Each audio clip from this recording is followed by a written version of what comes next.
Right now, we're in the beginning stages of a potentially long battle between the WNBA and their entitled players. As is often the case, the battle is over money. One side is the beneficiary of millions of dollars in donations from the NBA and other subsidizers, while the other side, they have never seen a comma in their bank balance unless it was being used to demonstrate how much they have overdrawn. Like I told you guys the other day, these negotiations for a new collective bargaining agreement, this is going to be tough. And some WNBA players, they are making it more difficult because their intentions, their credibility is being questioned. The WNBA once said, teamwork makes the dream work. Turns out, they meant teaming up against the league. Rumors are flying like wild passes in crunch time. Word is, players may be colluding to throw the 2026 season into chaos. Protest? Power move? Reality show audition? Get it? I don't want to get it. I want it to work out, but America's Dumbest League keeps being dumb. You know, they want to go, and I don't blame them, I suppose, the WNBA, from 0 to 1,000. But what they went from was from 0 to Caitlin Clark, and they don't understand it. I'm going to get into Carolyn Peck in a minute. The Dumbest League strikes again. Several high-profile WNBA players have begun to openly call out the league's office and Commissioner Cathy Engelbert, as they should, but it shouldn't be them. It should be Caitlin Clark calling it out, to voice their displeasure with the league's initial CBA offer, calling it a slap in the... Just when you thought it couldn't spiral further, here we are, watching a professional sports league morph into a low-budget soap opera. The WNBA isn't just about basketball anymore. It's turning into a case study on how to lose. As if this is the week the WNBA players decided, you know what? July 4th week, we are going to start playing out these CBA negotiations in the court of public opinion. We're going to air our grievances. Every time we get in front of a camera, we're going to complain, we're going to whine, and then hopefully enough fans, enough supporters are going to get on our side and start holding up their pitchforks and torches, marching at the door of Cathy Engelbert, screaming at the owners, "We want more money, we want more money." It's less about basketball and more about hashtags, slogans, and post-game pressers that sound like open mic poetry slams. What are we even watching anymore?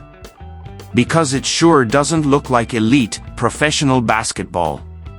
The league's replaced business logic with a... Ooh, the shots are firing in the WNBA dump. It's the diva of dump divas, Cat Engelbert, against entitled WNBA players. It's the woman who controls all the money that was generously donated by the NBA against delusional dump divers who think they deserve the money even though they have failed to generate a Vietnamese dong in profit.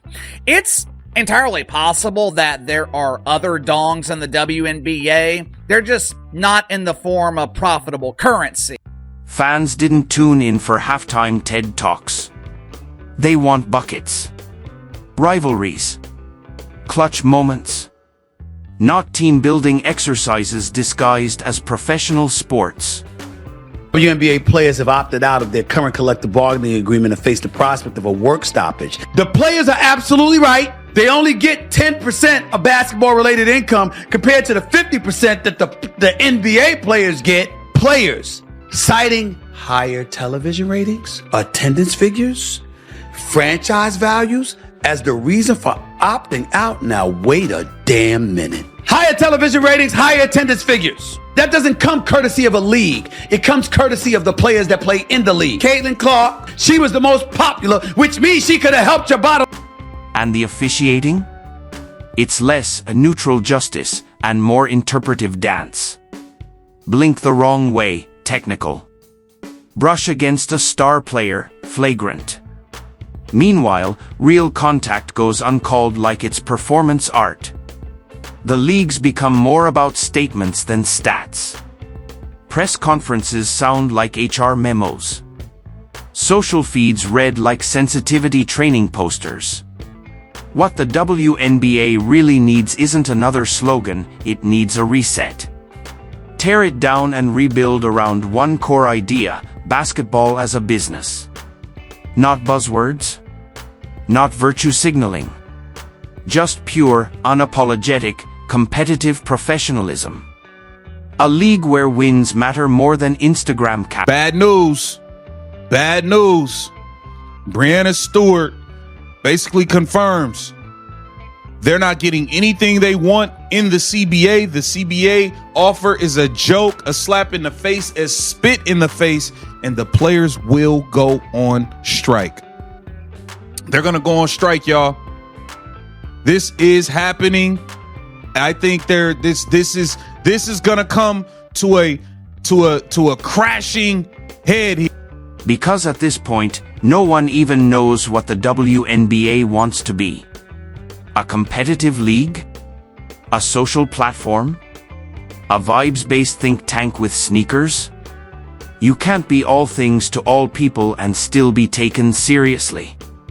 The NBA isn't doing pre-game therapy circles. The NFL isn't holding safe space sessions before kickoff. But the WNBA has wrapped itself so tightly in ideological pageantry that even its most loyal fans are tapping out. You want real growth? Cut the fluff. Treat it like a product people want to buy, not a cause they're guilt-tripped into supporting. Oh, yeah, sure. Here. You want my watch too? Here's my necklace. You want my private jet? Yeah, take my private jet. You could go to Costa Rica. You could go to Turks and Caicos. I'm not sure what the players are expecting. I just hope that they understand that they're at a negotiation table across from sharks. Not minnows, not guppies, not goldfish you flush down the toilet when you forget to feed them for a few days. They're across from sharks. They swim in the waters and they smell blood when it comes to the WNBA Players Association, and they smell blood especially when they see how they've been treating the only player in the league that draws some moolah. They're like, oh no. Because fans don't show up for slogans. They show up for players who fight, bleed, and chase victory.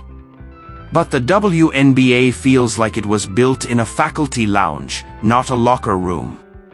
Drop 30 points? Doesn't matter, you'll get overshadowed by someone's podcast rant on parking lot injustice. Yes, social issues matter. But when activism overshadows athleticism, you've stopped being a league and started being a panel discussion. It's not that fans hate players with opinions. It's that they came for a game, not a lecture. That's why the WNBA is losing ground. Not because of bigotry. Not because society isn't ready. But has been telling you for a while that they're big and they're good and they're strong and they're worth money. And I've been telling you for a while that looking at their TV rights and using that as the sole example of the health of the WNBA is completely wrong to do. That was a pegged number from the full NBA deal. There's one group of people in the WNBA who don't yet quite realize that the owners of the WNBA in no way feel rich or lucky at the moment. They feel like they've got some momentum.